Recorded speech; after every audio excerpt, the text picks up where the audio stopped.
Lina Salman sudah tadi aku bilang sih, dia perih gitu, perih, paginya korengan. Kalau yang wete ya muntah.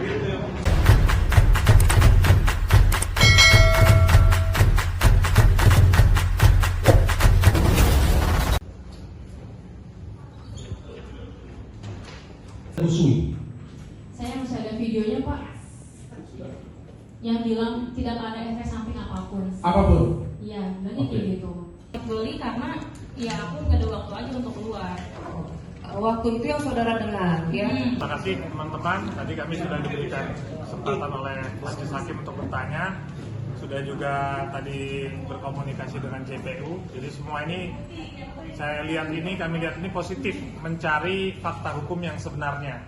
Jadi ini yang ingin disampaikan. Jadi kami hadir di sini untuk mencari fakta dan kebenaran yang sebenarnya. Nah, yang hari ini kami temukan banyak kebenaran formil yang baru dan terlihat. Contohnya bahwa surat kuasa dari Doktif ke lawyernya ini adalah menguasakan untuk melaporkan korporasi CV Athena. Jadi bukan untuk melaporkan dokter secara pribadi. Ini yang penting nih. Jadi surat kuasanya ini ternyata secara formilnya itu diberikan untuk melaporkan CV Athena gitu, atau pimpinannya seperti itu yang mewakilinya. Tapi ternyata di dalam LP-nya itu yang tadi disampaikan bahwa dalam lidik sudah menuju ke pribadi dokter. Jadi ini hal yang berbeda. Oleh karenanya surat kuasa itu batal demi hukum. Kenapa? Karena yang ditugaskan adalah melaporkan perusahaan, ternyata yang dilaporkan adalah perorangan. Jadi ini hal-hal yang baru terungkap di dalam publik, di persidangan. Jadi fakta-fakta penting. Selanjutnya yang kami temui adalah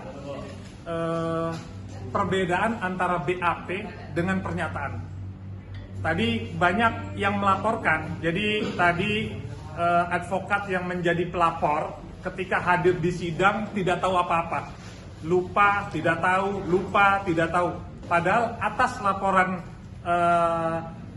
beliau pelapor tersebut, akhirnya klien kami jadi terdakwa. Tapi tadi di sini tanya, ini bagaimana, belinya di mana? Tidak tahu. Kapan? Tidak tahu. Kapan unboxingnya? Tidak tahu. Ini lupa segala macam. Ini musibah yang luar biasa. Kalau sebagai advokat, maka dia harus siap menyampaikan hal yang sebenarnya. Jadi ini banyak sekali yang seperti tidak tahu apa-apa, tapi melaporkan sesuatu yang menyebabkan klien kami jadi terdakwa. Selanjutnya yang terakhir tadi ada saksi juga, keterangan yang berbeda. Apa yang disampaikan di videonya tidak luka dan segala, di sini disampaikan luka. Ini fakta persidangan, kami tidak buat-buat. Jadi inilah kejadian-kejadian tadi disampaikan tidak ada BPOM-nya, ternyata dia sendiri bilang BPOM. Ini kenyataan-kenyataan yang tadi sudah disaksikan bersama di persidangan secara terbuka. Mudah-mudahan hasil hari ini bisa membantu klien kami. Saya dari persidangan tadi yang bisa saya simpulkan, yang pertama, pelapor tidak berbeli di platform resmi. Yang kedua, tidak ada korban. Tadi kan semuanya yang bilang tidak ada korban satupun ya, tidak ada korban secara medis, tidak ada luka, tidak ada yang sakit ya, nggak ada masalah apapun ya. Yang ketiga, dilaporkan oleh sama-sama yang punya bisnis yang sama. Jadi ini menurut saya sangat terang sekali bahwa ini adalah persaingan bisnis. Semuanya pasti juga bisa lihat sih bahwa ini adalah persaingan bisnis. Terima kasih. Oke, sidangnya lumayan panjang ya, dan banyak pertanyaan. Tentunya pertanyaan ini pertanyaan yang sangat wajar dan umum, baik bagi jaksa penuntut umum, penasehat hukum maupun majelis hakim dalam upaya untuk mencari dan mengungkap kebenaran. Ya, sangat wajar dan sepantasnya. Hal yang saya tidak ketahui tidak mungkin saya ada-adakan. Karena apa yang saya tidak ketahui dan kemudian saya ada-adakan itu tentunya menjadi suatu tindak pidana bagi saya. Atasnya sebagai pelapor tentunya mewakili seseorang. Nah, saya sebagai saksi pelapor melaporkan dugaan tindak pidana kesehatan dan atau perlindungan konsumen, dalam hal ini mewakili Doktif. yang karena pada saat itu sedang berada di luar negeri. Dan sebelum saya menyampaikan laporan polisi tersebut, tentunya saya meminta klarifikasi terlebih awal kepada Dokti terkait apa yang menjadi dugaan-dugaan pelanggaran. Nah, berdasarkan itu Dokti tentu menyampaikan kepada saya dugaan pelanggarannya apa saja dan seperti apa, bukti-buktinya seperti apa. Tentunya itu tidak akan menjadi sempurna seketika itu juga, atau bisa disebut dugaan tindak pidananya langsung terbukti kuat pada saat itu juga. Tentu tidak, sehingga itu masih menjadi sikapnya ibaratnya pada saat itu masih sebatas asumsi dan dugaan. Tapi seseorang yang sudah menduga bahwa ada tindak pidana, apakah memiliki hak untuk menyampaikan laporan polisi? Tentu dong, tentu. Seseorang yang sudah memiliki dugaan bahwa sudah terjadi tindak pidana memiliki hak untuk menyampaikan laporan polisi. Atas dasar itulah kami menyampaikan laporan polisi kepada SPKT Polda Metro Jaya, dan itu pun tidak seketika dan langsung diterima oleh pihak kepolisian. Itu diuji lagi oleh pihak kepolisian. Dalam SPKT ada yang namanya bagian konseling. Bagian konseling ini terbagi-bagi lagi.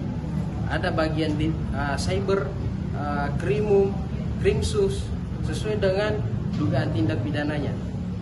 Nah, pada saat ini dugaan tindak pidana yang kami laporkan adalah tindak pidana khusus kalau di ranah kepolisian. Nah, kami konseling dengan bagian krimsus. Kami jelaskan duduk perkaranya, bukti-bukti awal. Ini saya sebut bukti permulaan atau bukti awalnya seperti apa. Kami sajikan dan kami paparkan sama mereka. Mereka lah yang merumuskan seperti apa pasal persangkaan yang dipergunakan. Nah, itulah kemudian jadi suatu laporan polisi. Dan tidak hanya sebatas itu, masuklah yang namanya penyelidikan. Penyelidikan dulu untuk mencari tahu apakah benar ada pidana atau tidak. Nah, ternyata seiring berjalannya waktu kan terbukti dari penyelidikan ditingkatkan statusnya menjadi penyidikan. Penyidikan ini untuk apa tujuannya? Untuk mencari tahu siapa pelakunya. Dan sampailah kita pada saat ini persidangan. Aktif sih, sebenarnya semenjak dari DNA Salmon sama si WT itu juga aku masih pakai skincare yang Meto yang skincare muka itu, yang basic skincare yang toner, krim gitu aku masih pakai. Sampai sisa 2 box terakhir aku stop. Karena aku merasa nggak ada perubahan, nggak jadi cerah, nggak jadi apa fleknya hilang, biasa aja. Tidak ada hasilnya perubahan. Dari Februari itu sampai pas viral kasus itu aku masih pakai kan. Mungkin sampai November Desember lah kalau bisa dibilang. Yang untuk DNA Salmon sudah tadi aku bilang sih, dia perih gitu, paginya korengas. Kalau yang WT ya muntah. Kalau yang di berdarah-darah tuh kayak darah yang seperti DNA Salmon di klinik.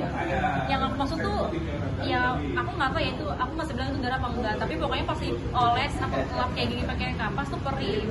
Paginya itu bukan beto, kayak koreng kecil-kecil di muka. Karena ada hasil tanpa efek samping. Sudah banyak pakai hasil. Itu ya, sekitar 6 jutaan. 6 jutaan ya. Dalam berapa bulan tuh Mbak pemakaian? Ada 6 bulan. Pembeliannya 1 kali beli gitu. Oh, 1 kali beli. Iya, setiap kali dia live. Karena kalau dia live itu emang harganya jadi lebih murah. Dokter ini sedikit dong, dokter ini. Tadi sempat puas kayaknya dok, tadi ketawa apa yang lucu dok? Hal apa dok yang mau menggelitik sampai akhirnya ketawa tadi dok? Puas kah atau seperti apa dok tadi dok?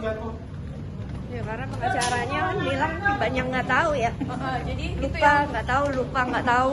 Ya lucu sih. lucu. Yang melapor pak bilang nggak tahu lupa gitu. Oke, berarti itu yang membuat dokter akhirnya ketawa ya dok?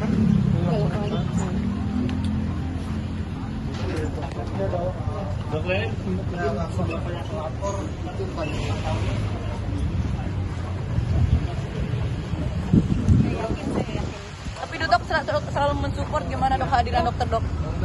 Dokter suami turun 3 kilo gimana dok? Iya dok. Prihatin nggak dok? Siap, Pak. Oke.